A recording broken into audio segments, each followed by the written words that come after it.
మామ, అసలు ఆధ్యాత్మికత మనిషికి ఎందుకు అవసరం? అంటే స్పిరిచువాలిటీ అనేది ఎందుకు అవసరం? అవసరం లేదు. అవసరం లేదు, అంతే. ఓకే. ఎందుకు అవసరం లేదు అంటే, ఒకవేళ నీకున్నది ఒకే ఒక్క రియాలిటీ అయితే అవసరం లేదు. ద్వంద్వం వచ్చినప్పుడే నీకు ఒక దాని అవసరం ఉన్నట్టు తెలుస్తుంది. ఎగ్జాంపుల్, ఒకప్పుడు అందరు అడవిలో ఉన్నారు, ఇల్లు అవసరం లేదు. అసలు ఇల్లు అనే థాటే లేదుగా. ఇల్లు అనే థాట్ మాయం కావడంతో, అసలు అది లేకపోవడంతో ఇల్లు బాయ్, ఇంటి రిజిస్ట్రేషన్ బాయ్, డాక్యుమెంటేషన్ బాయ్, నీ ఇల్లు నా ఇల్లు బాయ్, నీ రూమ్ నా రూమ్ బాయ్, దానికి ఏ కలర్ వేసుకోవాలి, అన్నీ పోయినాయా లేదా? వన్ థాట్ కొన్ని వేల థాట్స్కి జన్మనిస్తుంది. ఇల్లే లేదు ఒకప్పుడు, కానీ అనుకోకుండా ఒకడేం చేశాడు, గుడిసేసుకున్నాడు. అప్పుడు ద్వంద్వం పుట్టింది అన్నట్టు. అంటే ఇల్లు లేనివాడు, గుడిసున్నవాడు. ఇప్పుడు గుడిసున్నవాడు, ఇల్లు లేనివాడి మధ్యన ఒక ఆలోచన ఒరిజినేట్ అయింది. వర్షం పడుతున్నప్పుడు చూస్తే గుడిసున్నవాడు ప్రొటెక్ట్ అయ్యాడు. అందుకని మిగతా వాళ్ళంతా గుడిసెలు వేసుకోవడం కోసం ట్రై చేశారు. మళ్ళీ ఇప్పుడు అందరూ గుడిసెలు కట్టుకున్నారు, తద్వారా గుడిసెలేనట్టే. అందరు సేమ్ గుడిసెలు కదా. ఎందుకంటే ఒరిజినేట్ అయింది చిన్న థాటే, అది ఎండ్ అయిపోయింది. ఇప్పుడు అందరి దగ్గర గుడిసెలు ఉన్నాయి, అయిపోయినాయా? ఇప్పుడు హఠాత్తు కూడా బిల్డింగ్ కట్టాడు అనుకో, మళ్ళీ ద్వంద్వం స్టార్ట్ అవుతుంది. ఇప్పుడు మళ్ళీ దానికోసం ప్రయత్నం వస్తుంది. అంటే నీ మైండ్ సహజంగా ప్రశాంతంగా ఉంటుంది, నీ మైండ్ సహజంగా ఒక పనిలో లీనమయ్యే స్వభావం కలిగే ఉంటుంది. ప్రకృతిపరమైన నీ మైండ్ అన్బయాస్డ్గా స్పిరిచువలే, కానీ అది తెలీదు స్పిరిచువల్ అని. ఎగ్జాంపుల్, నువ్వు జీవితకాలం సంపూర్ణ ఆరోగ్యంలోనే ఉన్నావు అనుకో, నీకు అనారోగ్యం ఎప్పటికీ తెలియదు. అనారోగ్యం తెలియని కారణంగా ఆరోగ్యం ఉన్నట్టు కూడా తెలియదు. అసలు అనారోగ్యం అనేది నీకు లేనే లేదనుకో, అసలు ఆరోగ్యం ఉన్నట్టు ఎట్లా తెలుస్తుంది? ఆరోగ్యంగా ఉన్న మనిషి లక్షణాలు నిర్వచించాలంటే అనారోగ్యమే ఆధారం అవుతుంది. Otherwise how do you know? రెండోది, ఎన్నో రకాల అనారోగ్యాలు ఉన్నాయి, కానీ ఆరోగ్యం ఒకే రకంగా ఉందా లేదా? ఎన్నో రకాల ఆరోగ్యాలు లేవు, ఎన్నో రకాల ఆకలి లేవు, ఎన్నో రకాల నిద్ర లేవు. మూలంలో ఒకటే ఉంటుంది, సత్యం ఒకటి ఉంటుంది. ఇక రెండుకు దాటిన తర్వాత అన్ని ద్వైతంలో పడతాయి. మనం చెప్పుకుంటాం ద్వైతము, త్రైతము, కానీ రెండు దాటిన తర్వాత అన్ని ద్వైతంలో విభాగాలకి ఒకటి కానిది అద్వైతం. అంటే ఒకటి కానిది అంతే. అంటే ఉన్నదేదో ఉన్నది, అది ఒకటి కాదు. ఇప్పుడు మనిషి ప్రశాంతంగానే ఉన్నాడని మనం అనుకున్నాం, ఇప్పుడు ఆరోగ్యంగానే ఉన్నాడు అనుకో, ద్వంద్వమే లేదనుకో, అప్పుడు నీకు అద్వైతం తెలిసే అవకాశం లేదు. అంటే ద్వైతము తెలియకుండా అద్వైతం తెలియదు నీకు. ద్వైతం తెలిస్తేనే అద్వైతం నీకు ఎగ్జిస్టెన్స్లోకి వస్తుంది, మైండ్లో దాని యొక్క సీడ్ పడుతుంది. ఇప్పుడు ప్రపంచమే లేదనుకో, మనమంతా ప్రకృతితోనే అనుసంధానమై ఉన్నాం అనుకో, మనందరి జీవితంలో జీవిత లక్ష్యాలు సాధించేవి ఏమీ లేవు, నువ్వు కట్టేది ఏమీ లేదు, పీకేది ఏమీ లేదు అనుకో. అప్పుడు మనిషి యొక్క పరమోత్కృష్ట ధర్మం ఏమిటి? తినడం, పడుకోవడం, శృంగారం చేయడం, అంతవరకు.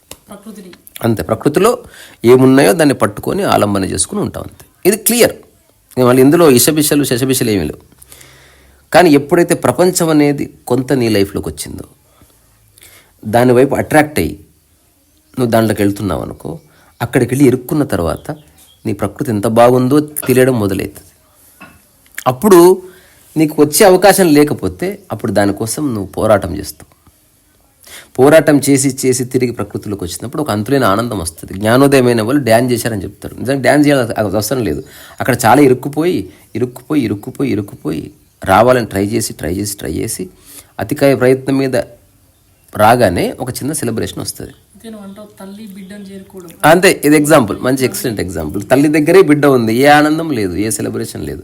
బిడ్డను తల్లి నెలగోల్పోయింది, నెల రోజులు మొహం కూడా చూడలేదు, బిడ్డ కూడా తల్లి మొహం చూడలేదు. హఠాత్తుగా ఇద్దరు ఎదురు పడితే ఏడుపు వచ్చేస్తుంది, కౌగిలింతలు వస్తే ఎక్కలేదు ముద్దులు పెడతారు. ఆ రోజు మంచిగా అన్నం వండి పెడుతుంది. పక్కనే ఉన్నవాడికి ఏమీ లేదే. అంటే నువ్వు ప్రకృతిలో నువ్వు నిజంగా స్థితమైతే ఏ ఎమోషన్ లేదు. అమ్మతోటే పిల్ల ఉంటే ఏ ఎమోషన్ లేదు. ప్రపంచాన్ని పట్టించుకోకుండా నువ్వు లైఫ్ లీడ్ చేస్తే ఏ ఎమోషన్ లేదు, పని ఉంది. అప్పుడు వంట చేసి పెట్టింది, ఇప్పుడు వంట చేసి పెట్టాల్సిందే, అది అనివార్యం. కానీ ఈ 1 month తర్వాత వచ్చిన పిల్లవాడికి ఏడుస్తూ బుజ్జగిస్తూ అంటే ఎమోషనల్గా వంట చేసి పెట్టింది. నీకోసం నేను మంచి వంట చేసి పెట్టింది. కొంతసేపే, ఆ తర్వాత మళ్ళీ నీ యథాస్థితిలోకి రావాల్సిందే. అందుకే ప్రపంచంలో ఇరుక్కుపోవద్దనేది నాకు అర్థమైన ఒక బ్యూటిఫుల్ ఇన్సైట్. ఇప్పుడు నా లైఫ్లో ఎమోషన్స్ లేవు, నటిస్తే అవసరం కోసం అంతే కానీ లేవు. ఎందుకు? నేను ప్రకృతిలోనే ఉన్నా, నేను మా అమ్మతోనే ఉన్నా. విడిపోతే కదా ఎమోషన్ వచ్చేది. సో స్పిరిచువాలిటీ అంటే నీ యొక్క మూలంతో కలిసిపోవడం. దానికి ఎంత దూరం అయితే అంత ఆసక్తి పెరుగుతుంది. ఇప్పుడు నేను 10 hours మెడిటేషన్ చేసిన దూరం అయినావు, అందుకే అంత టైం నువ్వు చేయాల్సి వస్తుంది. 10 hours చేసి నువ్వు ఏం సాధిస్తావు? అంటే what is it you are going to attain? నీ రియాలిటీలో ఈ ఇంచు కూడా మారడం లేదు. నీ ఇల్లు మారదు, నీ బంధువులు మారరు, నీ మాట తీరు మారదు, నీ అందం మారదు, ఏం మారదు. నువ్వు అనుకుంటున్నావు ఇవి కాకుండా ఇంకేదో ఉంది పారమార్థికమైంది. అది నువ్వు ఓన్లీ ఊహించుకోవడమే, నీ లైఫ్లోకి ఎవ్వరు రారు. You are just imagining with beautiful colours. దానివల్ల నీకు ఏ ఉపయోగం లేదు, నీకు జస్ట్ ఒక కాన్సలేషన్ వస్తుంది, ఒక సాటిస్ఫాక్షన్ అంతే. ఇప్పుడు నాకు ఈ దేవత ప్రత్యక్షమని నువ్వు చెప్పావు, నాకు విష్ణు ప్రత్యక్షం అంతే. మళ్ళీ నువ్వు పోవాల్సిందే, కడుక్కోవాల్సిందే, బ్రష్ చేసుకోవాల్సిందే, భోజనం చేయవలసిందే. నువ్వు సాటి మనిషితో ఎట్లా ప్రవర్తిస్తున్నావు అన్న చోట స్పిరిచువాలిటీ ఉంది, ఊహించుకోవడంలో లేదు. If you really spiritual, life time you are humble. ఒక ప్రశాంత స్థితిలో మాట్లాడతావు, కదులుతావు, పని చేస్తావు, చెప్తావు, అనంతమైన పని చేస్తావు. కానీ చెప్పుకోవడం ఉండదు, గొప్పలు చెప్పుకోవడం ఉండదు, ఏముండదు. యు జస్ట్ నది ప్రవహించినట్టు నువ్వు ప్రవహిస్తున్నావు అంత. నీ మైండ్లో చిక్కుకుపోయిన ఆలోచనలు, ఇబ్బంది పెట్టే ఆలోచనలు అట్లాంటివి ఏమీ లేవు. You are free from all that stupidity. ఒక బ్యూటిఫుల్ మూవీ ఉంది, అందులో నాకు ఒక dialogue very very long time very spiritual dialogue అనిపించింది. ఆ సినిమా పేరు ఏంటంటే the karate kid. Jackie Chan తర్వాత జేడ్ స్మిత్ అనే చిన్న పిల్లవాడు ఇద్దరు యాక్ట్ చేశారు, చూసావా? అందులో వాడు కరాటే నేర్చుకోవాలని ఉంటుంది, వాడికి ఇతుంటాడు కుంగ్ఫు. సో ఇప్పుడు ఇతని దగ్గరికి వచ్చిన తర్వాత వీడికి ఒక ధారణ ఉంటుంది, కుంగ్ఫు అంటే ఇవన్నీ చెప్తారని. అవేమీ చెప్పకుండా వాడు వచ్చి ఇట్లా కోట్ ఇట్లా పడేసి, మాస్టర్ నాకు కుంకుమ వేయపండి వెళ్ళిపోవాలంటాడు. ఫస్ట్ కోటు చక్కగా తగిలి అంటాడు. కుంకుమ చెప్పలే వాడు, ఇప్పుడు తగిలిచ్చి మంచిగా తగిలి, శ్రద్ధగా తగిలి, ఇది అయిపోయిందా? నెక్స్ట్ కోటు తగిలిచ్చిన ఏంది నాకు ఏం చెప్తాడంటే, కోటు అట్ట తగిలియకు, ఎలా తగిలియాలో చెప్తాడు. నెక్స్ట్ ఇంటికి వెళ్ళిన తర్వాత వాళ్ళమ్మ ఒక చేంజ్ గుర్తిస్తుంది. వీనికి ఇంకా కుంఫు ట్రైనింగ్ స్టార్ట్ కాలే. వాడు ఇంటికి రాగానే కోటు అంతవరకు వేసుకొచ్చిన కోటు ఇసిరి పడేయకుండా కుక్కానికి తగిలిచ్చాడు. వాళ్ళమ్మ కళ్ళలో నీళ్ళు వస్తాయి. ఇది యాక్చువల్గా జరుగుతుంది. ఎప్పుడు తాగేవాడు తాగకుండా వస్తే సంతోషపడతాడు, తాగకుండా ఉన్నవాడిని ఎవడు పట్టించుకోడు అసలు. ఎప్పుడు అల్లరి చేసి వస్తువులు కిందేసేవాడు 1 రోజు 2 రోజులు ప్రశాంతంగా ఉన్నాడు అనుకో, వాడిని ఏమమెచ్చుకుంటారు. బికాస్ కంప్లీట్ కాంట్రాస్ట్, ద్వైతం నుంచి వాడు రిజిస్టర్ అవుతున్నాడు. అదే అద్వైతంలో ఉన్నవాడిని నువ్వు కనుక్కోవడం కష్టం. ప్రశాంతంగా ఉన్నవాడిని ఎట్లా గుర్తిస్తావు? ప్రశాంతంగానే ఉన్నాడు, ఒకడు దగ్గుతున్నాడు, తుమ్ముతున్నాడు, ఏడుస్తున్నాడు, వాడికి దమ్ముతే రక్తం వస్తుంది, గుర్తింపబడుతున్నాడు. హఠాత్తుగా వాడు ఆరోగ్యం, అంత ఊరు అందరు చూశారు. హఠాత్తు 1 సంవత్సరం తర్వాత మంచిగా అయ్యాడు. అందరు గుర్తిస్తారా లేదా? ఆరోగ్యంగా ఉన్నవాడు ఎప్పుడు గుర్తింపబడాడు, లేదు అని వాడు ఉన్నట్టు కూడా తెలియదు. సో డ్యుయాలిటీ అనేది ఒకదాన్ని ఒకటి ప్రొఫౌండ్గా ఉన్నట్టు కనిపించేలా చేస్తాయి. అదొక అభావం, ఒక మిత్, కానీ అందంగా ఉంటుంది. ఇప్పుడు ఈ కరాటే కిడ్లో మాస్టర్ చెప్తాడు, జాకీ చాన్ క్యారెక్టరు షెల్డ్రే, అతని పేరు షెల్డ్రే. Kung fu is not just fighting. అంటే నువ్వు ఒకరిని కొట్టడానికి వాడేది కాదు. నువ్వు ఎట్లా మాట్లాడతావు అమ్మతో, నువ్వు రోడ్డు మీద ఎట్లా నడుస్తావు, మొక్కలకి ఎట్లా నీళ్లు పోస్తావు, నీ షర్ట్ ఎట్లా ఉతుక్కుంటావు, ఎట్లా ఇస్త్రీ చేసుకుంటావు, దాన్ని గూట్లో ఎట్లా తగిలిస్తావు, చెప్పులు ఎట్లా వదులుతావు, సాక్స్ ఎట్లా వేసుకుంటావు, ఇదంతా కలిపి కుంగ్ఫు అంటాడు. Kung fu is everything and everything is kung fu. Spirituality అంటే జస్ట్ నువ్వు ధ్యానం చేస్తున్నప్పుడు దేవుళ్ళలా కనబడడం కాదు. నిరంతరం ప్రశాంతంగా ఉన్నవాడు స్పెషల్గా ఏది చేయక్కర్లేదు. ప్రశాంతత కోల్పోయిన వాడే స్పెషల్గా ఏదో చేయాలి, ఆరోగ్యం కోల్పోయిన వాడే స్పెషల్గా పథ్యాలు పాటించాలి. ఆరోగ్యంగా వాడు పథ్యం ఎందుకు? సో ఇప్పుడు ఆరోగ్యం ఉంది, ఇంట్లో ఉన్నావు, నీకు మంచి మైండ్ ఉంది, స్పిరిచువాలిటీలో ఉన్నావు, యు ఆర్ స్పిరిటెడ్ పర్సన్. అంటే ఏది ఉండాలో అది భరపూర్ ఉన్నాయి, ఏవి లేవు అసలు లేవు. That is health. గుండె ఉంది, కాలే ఉంది, అన్నీ ఉన్నాయి, కానీ హార్మోన్స్ ఎట్లా రిలీజ్ అవ్వ అట్లా రిలీజ్ అవుతుంది, గుండె ఎట్లా కొట్టుకోవాలి అట్లా కొట్టుకుంటుంది, శ్వాస ఎట్లా అట్లా ఉంటుంది, అయిపోయింది. Your healthy. హెల్దీగా లేని వాడికి కూడా శ్వాస ఉంటుంది, హెల్దీగా లేని వాడికి గుండె ఉంటుంది, కానీ అబ్నార్మల్గా ఉన్నాయి. సో మనిషి అబ్నార్మల్సీలో ఉంటూ నార్మల్సీ కోసం చేసే ప్రయత్నంలో ఈ ధ్యానాలు, యాగాలు పుట్టినాయి.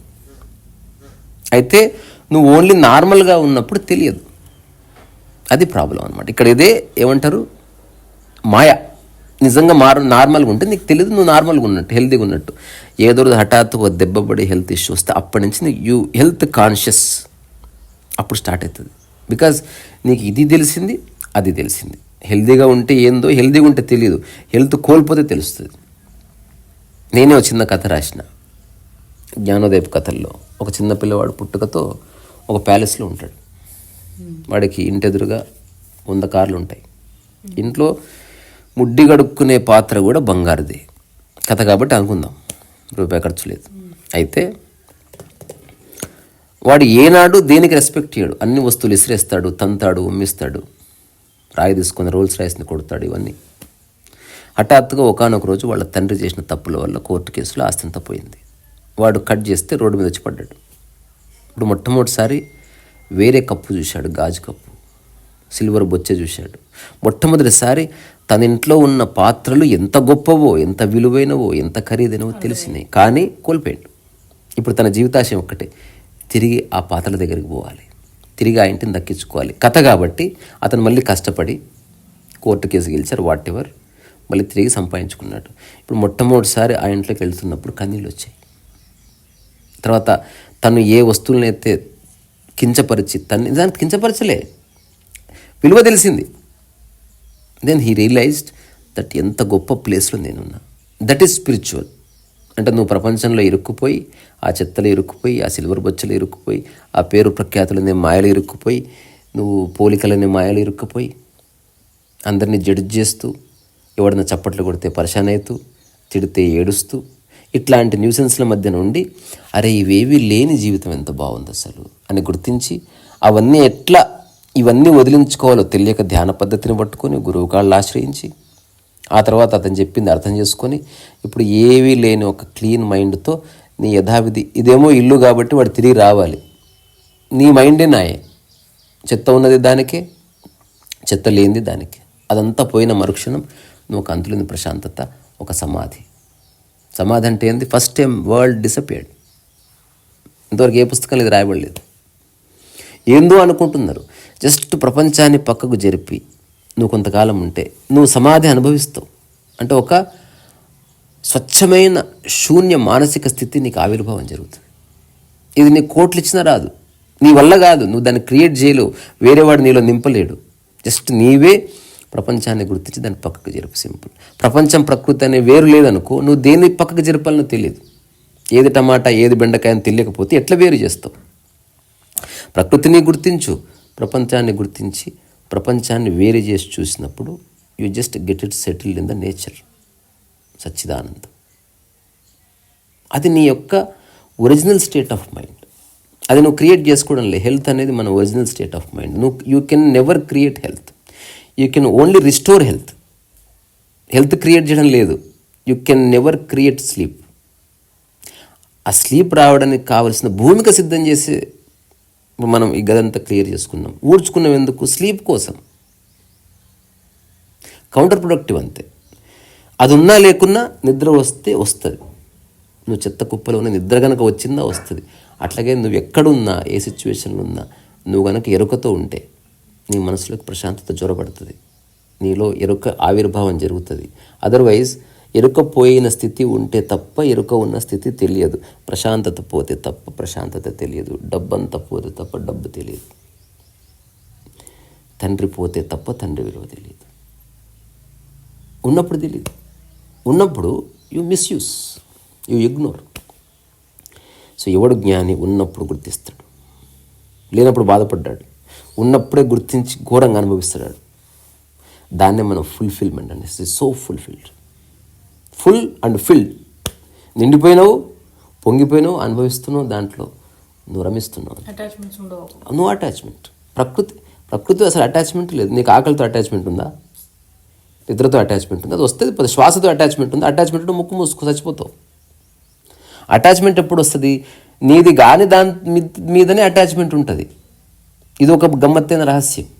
నీది కాని దాని మీదనే అటాచ్మెంట్ ఉంటుంది. నీది కానిదే కోరుకుంటావు, నీది కానిదే కబ్జా చేస్తావు. ఎప్పుడైనా నీళ్ళు నువ్వు కబ్జా చేస్తావారా? నీది కాదని తెలిసి ఒకడు అటాచ్ అవుతున్నాడంటే వాడు క్లియర్గా ఒక స్టేట్మెంట్ ఇస్తున్నాడు, అది నాది కాదు. That's why I'm attached. ఇప్పుడు నా హస్బెండ్తో నాకు చాలా అటాచ్మెంట్ ఉంది. నువ్వు ఎంత బోల్డ్ స్టేట్మెంట్ ఇస్తున్నావు, ఈ హస్బెండ్ ఎవడో తెలియదు నాకు, అందుకే ఐఎమ్ అటాచ్డ్. తెలిస్తే నీ బాడీలో నీ పార్ట్, అటాచ్మెంట్ అక్కర్లేదు. ఇప్పుడు మైత్రితో నాకే అటాచ్మెంట్ లేదు. నువ్వు కూడా చూస్తున్నావు, మైత్రికి నాతో ఏ అటాచ్మెంట్ లేదు. ఈ మిరాకిల్ కోసం నేను ఎదురు చూసిన, చాలామంది అమ్మాయిలను కలిసిన, బట్ బాగున్నారు, ఆస్తిపరంగా బాగున్నారు, కుటుంబ పరంగా. నాకు అవ్వద్దు. మైండ్ ఎట్లుంది అసలు? నేను మైథిలి పట్ల సంపూర్ణ స్వేచ్ఛలో ఉన్నా. మైథిలి కూడా నా పట్ల సంపూర్ణ స్వేచ్ఛలో ఉండాలని నేను చెప్తే ఉండకూడదు. తనకు ఆ స్వభావం ఉండాలి. అందుకే చూసే వాళ్ళకి చాలా కాంట్రడిక్టరీగా అనిపిస్తుంది మా ఇద్దరిని చూస్తే. కొందరు కోపం వస్తుంది, అరే కాంతరీసా కోసం మైథిలి ఏం పని చేయొద్దంట. నేను ఎవరి కోసం ఏ పని చేయను, నాకు ఇష్టమైగా చేస్తున్నా తప్ప ఎవరి కోసం. ఇప్పుడు నేను నిన్న భోజనం వండి పెట్టాను, మీకోసం వండి పెడితే నేను అలసిపోతా. నాకు ఇష్టము వండడం కనుక. ఎంత బాగుంది చిన్న పరివర్తన. లైఫ్ చాలా బ్యూటిఫుల్గా ఉంటుంది. సో నిజంగా ప్రపంచం డిస్కార్డ్ అయ్యి, ప్రపంచం అంటే ప్రపంచం కాదు, ప్రపంచంలో ఉన్న మూల సూత్రాలు ఏంది? పోలికలు, ఒపీనియన్లు, జడ్జ్మెంట్లు, అప్రిసియేషన్, ఎన్నిసార్లు చెప్పినవి ఉన్నాయి. ఇవి పక్కకు జరిగినాయి అనుకో. What is your mind? నీ యొక్క యథార్థ మనస్సు అది. What is your original mind? అది నెక్కెడ్ మైండ్. ఇప్పుడు ప్రపంచం 2-3 రోజులు పోయి మళ్ళీ దూరింది, అందుకని ధ్యానం చేస్తాం, మళ్ళీ గుర్తు చేసుకుంటున్నాం. ప్రపంచం లేదనుకో, ఇంకా ప్రపంచాన్ని గుర్తు చేసుకోక్కర్లే. నీవు ఉన్న స్థితిలో నువ్వు హాయిగా రమిస్తావు అంతే. ఇంకా అప్పుడు నువ్వు ఈ ఊరు ఉన్నావా, ఏ ఊర్లో ఉన్నావా, ఎవరితో ఉన్నావు, ఏమీ లేదు. You are absolutely with your self. ఇది కనుక ఒరిజినేట్ అయిందనుకో, అక్కడ ఆవిర్భవించేదే సమాధి. ఆధ్యాత్మికతలో సమాధి అనుభవం ఉంది. ఎప్పుడు వస్తుంది? ప్రపంచంలో ఇరుక్కుపోయి హఠాత్తుగా ప్రపంచం డిసప్పేర్ అయిపోయింది. అక్కడ నీ మనస్సు కంప్లీట్ లీనమైపోయి సమయం తెలియలేదు. ప్రకృతిలోనే ఉన్నవాడికి సమాధి స్థితి రోజులు ఉండదు. ప్రపంచంలో ఇరుక్కుపోయిన వాడికి, సంశయాలు ఇరుక్కుపోయిన వాడికి ఎక్కువ రోజులు సమాధి స్థితి అనుభవం అవుతుంది. దీనికి ఒక చిన్న ఎగ్జాంపుల్ ఇచ్చి ముగిస్తా. నువ్వు రోజు నిద్రపోతున్నావు, 6 గంటలు చాలు కదా. కొన్ని పనుల వల్ల వారం నిద్రపోలే, నెక్స్ట్ నువ్వు నిద్ర ఎక్కువ పోతావా లేదా? అది కూడా సమాధి అన్నట్టు. అంటే నువ్వు నిద్రకి ఎంత దూరం అయితే నెక్స్ట్ వచ్చే నిద్ర అంత ఎక్కువసేపు ఉంటుంది. అట్లనే నువ్వు ప్రపంచానికి ఎంత దగ్గరైతే, ఎంత పరిశాన్ అయితే, ఎంత ఇబ్బంది పడితే, దాని తర్వాత వచ్చే నీ సమాధి స్థితి అంత ఎక్కువసేపు ఉంటుంది. రామకృష్ణ పరమహంసకు 6 రోజులు ఉంటుంది అనేది మనం అనుకోవద్దు. అతను ఎంత స్టక్ అయి ఉన్నాడు కొన్ని ఆలోచనలతో. అవి చాలా ప్రయత్నం తర్వాత రిలీజ్ కావడంతో అక్కడ మైండ్ నిలబడ్డది.